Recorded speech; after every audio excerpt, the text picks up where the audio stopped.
She's just here for show. When it gets real, she'll freeze. One SEAL had whispered earlier, smirking as they checked their rifles. Aria didn't answer. She simply stayed silent, adjusting her scope, calm before the storm.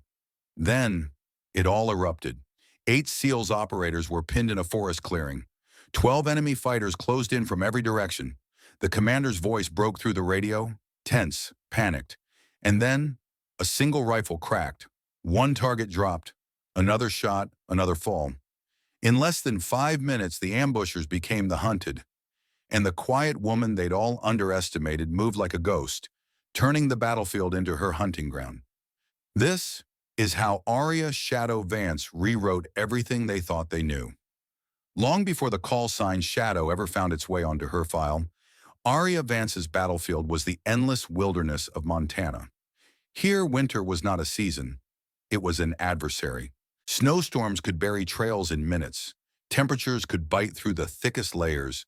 And the silence was so deep, it could make a heartbeat sound like a drum.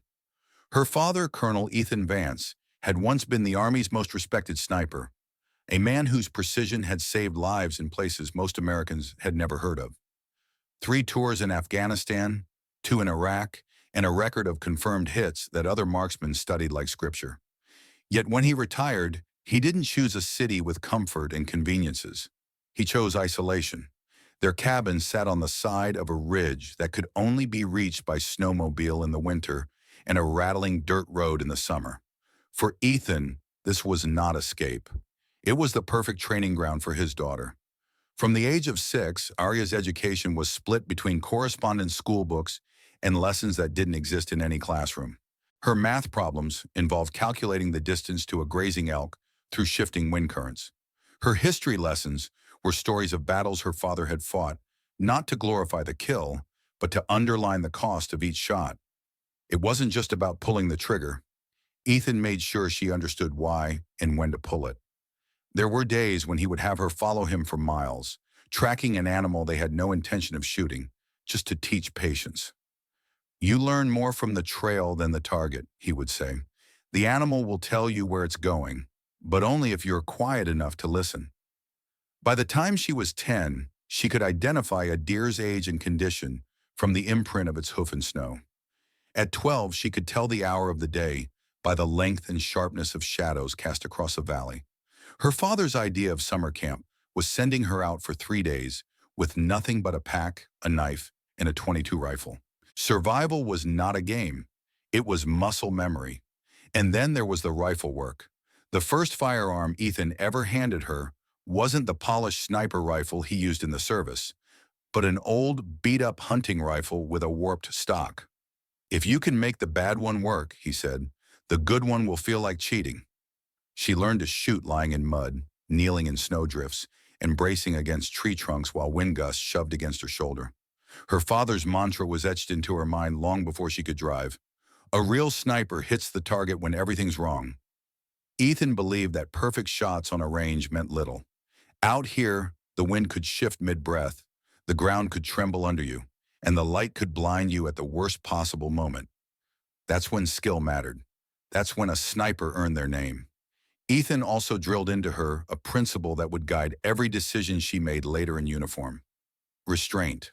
"Any fool can pull a trigger," he told her one night by the fire, the shadows of the flames dancing on his weathered face. "The hard part is knowing when not to."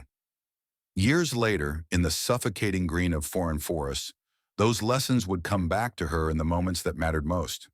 But back then, she was just a girl in the mountains, chasing the quiet approval in her father's eyes. Learning that the wild wasn't just her home, it was her crucible. It forged the calm, the precision, and the discipline that would make Shadow a name whispered with respect, and sometimes fear, in the world's most dangerous places. Aria Vance entered the military with the kind of resume that should have erased doubt before it even formed. Her aptitude scores were off the charts, her marksmanship records broke long-standing training benchmarks, and her fieldcraft evaluations read like they'd been lifted from a sniper manual. Yet from the moment she arrived at her first operational unit, the undercurrent of skepticism was impossible to miss. It came in sideways comments during briefings. It showed up in the way some officers over-explained basic tactics to her, as though speaking to a novice. It echoed in jokes made behind her back, the kind of humor that hides real prejudice. The unspoken message was always the same: she's good for a woman. In those early years, Aria learned to live with that quiet condescension. Instructors who thought her range scores were flukes, teammates who assumed her position on missions was a political decision rather than an operational one. She was assigned to overwatch positions that kept her far from the action, given logistical duties instead of direct engagement, and often excluded from tactical planning sessions entirely. This was the backdrop against which she first crossed paths with Commander Ryan Holt. Holt was a veteran SEAL commander, mid-40s, with 18 years in special operations and 3 Bronze Stars on his chest. His reputation in the teams was carved from hard-fought victories, a relentless work ethic, and an uncompromising command style.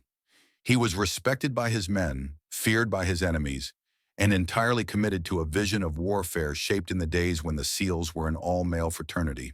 To Holt, the introduction of women into frontline special operations wasn't progress. It was a liability. He never shouted it outright, but his decisions made his views clear. Women could be medics, analysts, maybe even pilots, but they didn't belong in the mud alongside the real fighters. Aria wasn't the only one to feel the weight of that bias, but she was the one who most directly challenged it, quietly, without speeches or demands. Holt's attitude toward her was professional but distant. He acknowledged her skills in the sterile language of performance reviews, but in private to other officers, he was known to say things like, "She's technically proficient, but combat is different. Out there, you need someone who won't break under the real pressure." This mindset wasn't unique to Holt. Many senior commanders from his generation had built their careers in an environment where the measure of a warrior was tied to raw aggression, brute physicality, and the ability to impose your will in close quarters. To them, the battlefield was a proving ground for strength, endurance, and dominance, qualities they assumed women lacked. The problem wasn't just the insult to capable operators like Aria. It was the danger in the thinking itself. Overconfidence in one's own approach blinds leaders to alternatives. By dismissing the skills and perspectives women brought, particularly in roles requiring patience, subtlety, and precision, they narrowed their tactical options and left their units vulnerable to threats they couldn't brute force their way through. For Aria, the frustration wasn't personal pride. It was watching operational opportunities slip away because of someone else's blind spot. She'd grown up knowing that survival often hinged on seeing what others missed. In Holt's world, those details were often dismissed as secondary to the main assault. But in Aria's, they were the difference between victory and failure. Rather than confront him head-on, she did what she'd always done. She observed. She studied Holt's past operations, noting patterns in his planning, where his aggressive tactics worked and where they left gaps. She filed away every moment he underestimated terrain, overextended his men, or assumed the enemy would break under pressure. Not to prove him wrong, but to be ready for the day when those gaps would matter. In special operations, reputations are currency, and Holtz was gold. No one challenged him openly, and certainly not a young female sniper. But reputations can crumble in a single bad mission, and bias can collapse in the face of undeniable results. Aria didn't know exactly when that moment would come. She only knew it would. And when it did, she'd be ready. Rifle in hand, patience in her blood, and the quiet certainty that she wouldn't just prove Holt wrong. She'd make him rethink everything he thought he knew about who belonged on the front line. Operation Silent Thunder was supposed to be straightforward. At least that's how the mission brief made it sound. The objective, infiltrate a remote forest compound in eastern Afghanistan, confirm the presence of a high-value target responsible for multiple attacks on coalition forces, and eliminate him along with his inner circle. The satellite imagery was crisp.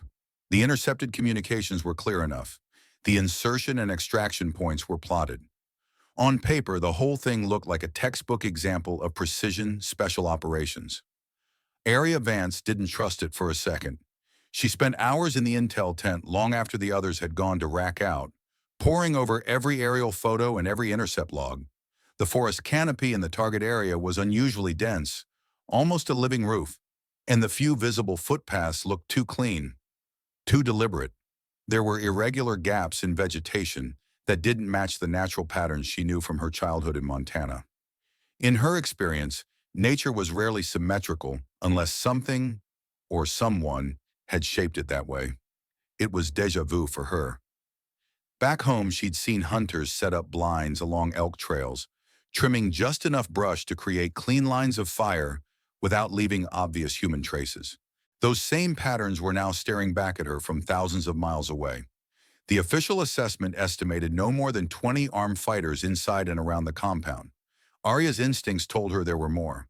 The tight, unnatural curves of the trails, the subtle breaks in canopy, and even the soil discolorations around certain tree bases suggested hidden fighting positions. It was, in her mind, less a stronghold and more a web, a structure designed to ensnare anything that walked in blind. When she raised these concerns during the pre-op planning session, Commander Ryan Holt didn't exactly dismiss her, but he didn't adjust his plan either. His strategy was as direct as always. An aggressive push by his 8-man SEAL team straight toward the compound, with Aria set up in an overwatch position nearly 800 meters away. Her job, as he framed it, was to watch the perimeter and pick off anyone fleeing the scene. That was the culture Holt had grown up in. Direct assault wins battles. In his world, the key to success was speed, surprise, and overwhelming force. His men trusted that philosophy because it had worked for them in countless operations. And in fairness, against poorly organized or lightly trained opposition, it usually did. But Aria came from a different school, one where the battlefield wasn't something you rushed, it was something you read. Her father had taught her that a hasty move into unknown terrain was like stepping into a frozen river without checking the ice. It might hold, or it might send you plunging into the depths. She believed in adaptive thinking, the ability to let the ground, the weather, the enemy's posture, and even the smallest environmental cues shape your approach. In hunting, that adaptability kept you from spooking your quarry. In war, it kept you from walking into a kill zone. The problem was, adaptive thinking required slowing down, and Holt had little patience for that. His unit's rhythm was a drumbeat of action. Hit hard, hit fast, and get out before the enemy could regroup. Aria's rhythm was more like a sniper's heartbeat, measured, deliberate, and built around striking at the perfect moment, not just the first possible one. Still, she kept her observations to herself after that meeting. She'd learned long ago that trying to force a change on a commander like Holt before the bullets started flying was a losing battle. Instead, she began planning contingencies. She studied the ridge lines, looking for hidden firing positions that would give her better coverage if the operation went south. She memorized the angles and ranges of likely ambush points, running ballistic calculations in her head until they became reflex. To her, the forest around that compound wasn't just a backdrop. It was an opponent, patient, quiet, and waiting for someone arrogant enough to challenge it head-on. And she knew Holt's plan would do exactly that. In special operations, there's a saying, the enemy gets a vote. Aria believed the terrain got one too. And as she zipped up her gear bag the night before insertion, she had the sinking feeling that both the enemy and the forest had already cast theirs, and they were in complete agreement. She wasn't going in just to watch. She was going in ready to adapt when the plan inevitably collided with reality. And if her read of the terrain was right, that moment would come far sooner than Holt imagined. The first shots of the ambush tore through the forest like a lightning strike. Automatic fire exploded from the tree line, muzzle flashes blooming in places that, minutes ago, had seemed empty. Holt's SEAL team, caught in the open ground between the forest and the compound, hit the dirt, scrambling for what little cover there was.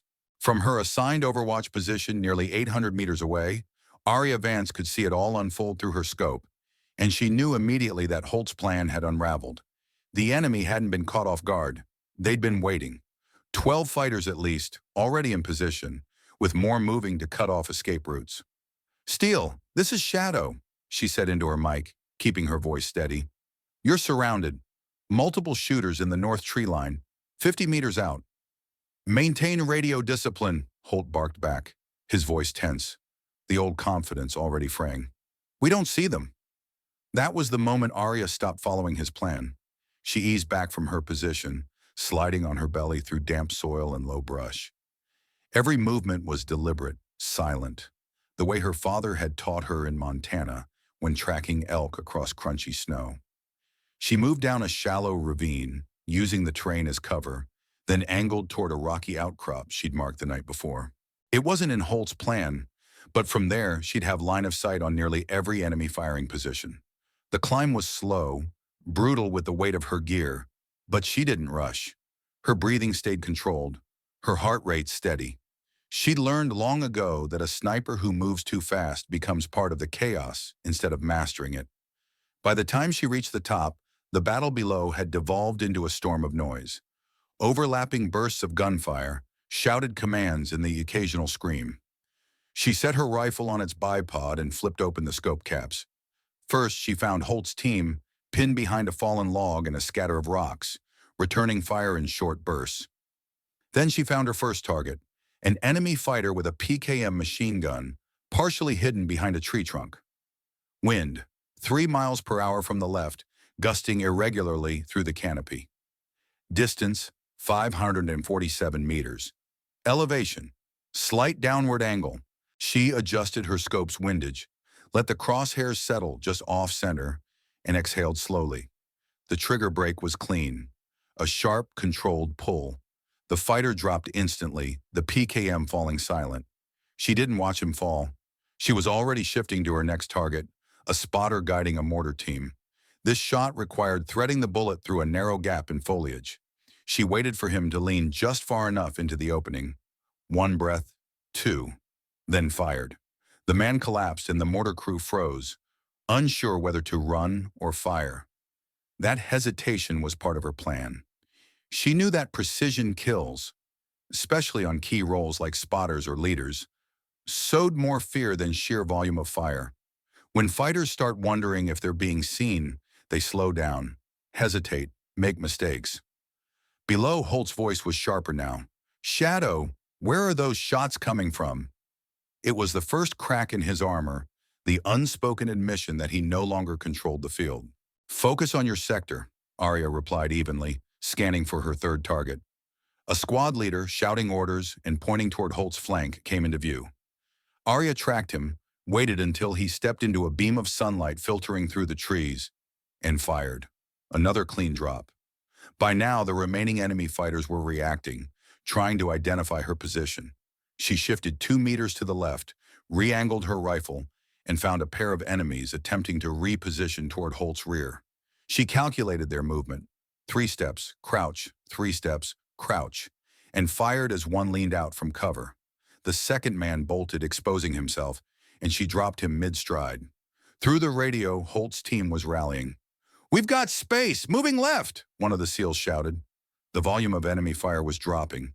Their confidence was eroding. Aria kept pressing, choosing targets with surgical intent. The RPK gunner holding down Holt's right, the man carrying extra ammo to the northern flank, the fighter peeking from a sniper hide in the upper branches of a pine. Each shot had its own calculation. Slight elevation shifts, micro adjustments for wind changes, split-second timing to exploit the enemy's movement. But in Aria's mind, the process was quiet, almost serene. She wasn't reacting to chaos. She was dismantling it piece by piece. After her 8th kill, she paused to scan the wider field. The ambush formation had collapsed. Fighters who moments ago were pressing forward were now hunkered down, unsure where the next shot would come from. That uncertainty was the kill shot she'd been building toward all along. Her 9th and 10th shots came in quick succession. 2 fighters attempting to regroup near a supply cache. Her 11th target was the enemy's radio operator, who had just picked up his handset. The 12th was their last visible leader, diving for cover that didn't quite conceal him. And then, silence.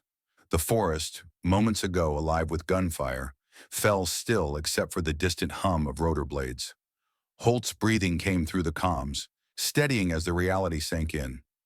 His team was still alive, and the enemy force that had been seconds from overrunning them was gone. 5 minutes, 12 targets. One sniper who refused to stay in her assigned box. Holt didn't speak right away, but when he did, his voice had lost its edge. Shadow? I've never seen anything like that. Aria simply scanned the tree line one last time, her tone as calm as it had been from the start. Target area clear. Recommend extraction. She broke down her rifle, the echo of each shot still hanging in the back of her mind. Not as a rush, but as confirmation of what she'd always known. Adaptability wins battles, and precision changes outcomes. The thump of rotor blades broke the stillness, growing louder until the helicopter burst into view above the tree line. Dust and pine needles whipped into the air as it descended, the side door already open, crew chief waving the survivors in. Holt's SEALs moved fast, helping each other aboard, their faces streaked with dirt and adrenaline. Aria was last up the ramp, her rifle slung over her shoulder, calm as though she'd just finished a training exercise rather than dismantling an ambush that should have killed them all. Inside, the cabin was dimly lit by the red glow of overhead lights. The men slumped into their seats, exchanging silent nods of gratitude. Across from Aria, Commander Ryan Holt sat with his elbows on his knees, helmet off, his hair damp with sweat. For a long moment, he just looked at her. Not the measured glance of a commander sizing up a subordinate, but the searching gaze of a man reassessing everything he thought he knew. Finally, he spoke. Shadow, I owe you an apology. Aria met his eyes but didn't respond immediately. She'd learned long ago that silence often said more than words. Holt continued, his voice lower now, stripped of the authority that usually defined it. What you did out there, I've led teams through every kind of fight, but I've never seen anyone turn an ambush like that. You didn't just save us. You rewrote the fight. There was no smirk, no grudging tone, just respect. It wasn't the kind that could be granted with a handshake or a medal. It was the kind earned in the space between life and death, when actions cut through bias like a blade. As the helicopter banked toward base, Holt leaned back in his seat, the hum of the rotors filling the silence. Aria glanced around the cabin, at the men who minutes ago had been seconds from dying. They weren't looking at her the way they had before, not as an outsider placed among them by orders, but as one of their own. In the weeks that followed, Operation Silent Thunder became a case study. In the halls of sniper school, instructors dissected the mission, not just for Aria's marksmanship, but for her decision to abandon the assigned position and improvise under fire. The official debrief called it a decisive employment of adaptive sniper tactics under complex enemy conditions. Unofficially, it was known as the 5-minute storm.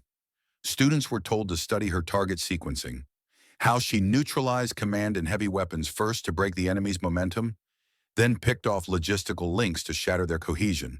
But more importantly, they studied her willingness to defy the plan when the plan no longer fit reality. That was the lesson the military rarely put into manuals. That adaptability wasn't disobedience, it was survival. For Holt, it was the moment he stopped seeing her as a capable female sniper and started seeing her as simply one of the best snipers he'd ever worked with. 6 months later, when he was promoted and given command over broader operations, one of his first personnel requests was for Staff Sergeant Aria Vance to serve as his senior sniper instructor. Outside the military, the story carried a quieter message, one that anyone could understand. In life, as in combat, the conditions are never perfect. The wind shifts, the ground changes, the plan falls apart. You are judged not by how you perform when the path is clear, but by what you do when it's blocked. True capability doesn't always announce itself. Sometimes it waits, silent and steady, until the moment it's needed most, and then it moves without hesitation. That's what Aria had done in that forest, and that's why those who doubted her now told her story as proof that skill has no gender, only results.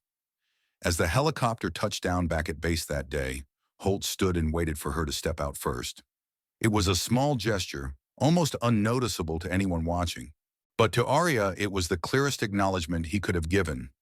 A wordless salute to the one who had turned the hunted into the hunters, and who had shown that respect, once earned in the fire, was the hardest thing to take away. The promotion came quietly, without the ceremony Aria Vance might have once imagined. One morning, she walked into the operations office to find her new rank insignia waiting on her desk, along with a sealed envelope bearing the signature of Naval Special Warfare Command. Inside was the formal order. Staff Sergeant Aria Vance was now Gunnery Sergeant Aria Vance, and with it came her new role as senior instructor for the military's most advanced sniper training program. It wasn't just a title, it was a seat at the table where doctrine was shaped, where the next generation of special operations marksmen, men and women alike, would learn not only how to shoot, but how to think. Aria knew her influence would outlast her time in the field. She began rewriting sections of the curriculum, adding modules on adaptive thinking, battlefield reading, and scenario-based problem solving. She insisted that students train in imperfect conditions, erratic winds, partial visibility, and broken communication lines. Because the battlefield, like life, never offered perfection. Holt visited her first class as an observer. He stood in the back, arms crossed, watching her guide a group of young snipers through a drill that forced them to abandon their original firing positions mid-exercise and improvise from scratch. Later, he would tell her, "That's exactly what you did in Silent Thunder, and that's exactly what saved us." But for Aria, the real victory wasn't Holt's praise. It was seeing students, some of them young women facing the same quiet doubts she once endured, walking off the range with the kind of confidence that couldn't be faked. Confidence born not from someone telling them they belonged, but from proving it to themselves. The lessons she taught went beyond shooting. In after-action discussions, she spoke openly about bias, not with bitterness, but with clarity. She explained how underestimation could be dangerous in any arena, whether it was a firefight in the mountains or a boardroom in the city. In the military, it could cost lives. In civilian life, it could cost opportunities, innovation, and trust. She told them about Holt, not to shame him, but to show that even the most entrenched mindsets could change when confronted with undeniable performance. The mission doesn't care about your assumptions, she'd say. It cares about results. Aria understood that prejudice was rarely loud. Most of the time it whispered, just like the SEAL who had once said, "She's just here for show. When it gets real, she'll freeze." That whisper could follow someone through an entire career, unless they had the moment and the courage to silence it. Her own story became a quiet legend within the sniper community, but outside those walls, she knew it had a different purpose. It was a reminder that somewhere, in every workplace, there was an Aria, someone overlooked, underestimated, or sidelined because they didn't fit an outdated image of who should succeed. The challenge wasn't just for the people like her. It was for those in positions of authority, those who wrote the plans and gave the orders. The challenge was to ask, am I missing my best asset because I'm looking in the wrong direction? As her students graduated and moved on to units across the world, Aria stayed in the background, content to let their actions carry her lessons forward. She knew she wouldn't be remembered for every shot she'd taken, but for the mindset she left behind. A doctrine that said adaptability was strength, precision was power, and respect was earned in the crucible of necessity. And to those hearing her story, whether on a military range, in a classroom, or through a screen, her call was the same. Think about the Arias in your world. They might not be loud, they might not fit the mold, but when the moment comes, they could be the one who saves the mission. The question is, will you give them the chance? In the end, Aria Shadow Vance's story is not just about a sniper's skill or a single mission that turned the tide. It's about what happens when someone refuses to be defined by other people's limits. In the military, that meant ignoring whispers, outthinking the plan, and acting decisively under pressure. In everyday life, it can mean the same. Whether you're leading a team at work, making hard choices for your family, or standing your ground when others doubt you. In today's America, we talk a lot about opportunity and fairness, but Aria's journey is a reminder that talent often hides in plain sight. The quiet coworker, the overlooked neighbor, even a family member. Any one of them could be the person who sees the problem no one else notices and solves it in a way no one else imagined. Her story also challenges us to look inward. Are we giving people a fair chance, or are we letting old ideas decide what they're capable of? Are we valuing results over preconceptions? And maybe the most important lesson, true capability doesn't shout. It stays steady, waits for the right moment, and then when it matters most, delivers. Now I want to hear from you. Have you ever seen someone prove everyone wrong in a way that changed your perspective? Or have you been that person? Share your story in the comments. Let's make this more than just a video. Let's make it a conversation. Thank you for spending this time with Touching Stories. If you found value in Aria's journey, please like this video, subscribe to the channel, and share it with someone who needs a reminder that the right person in the right moment can change everything.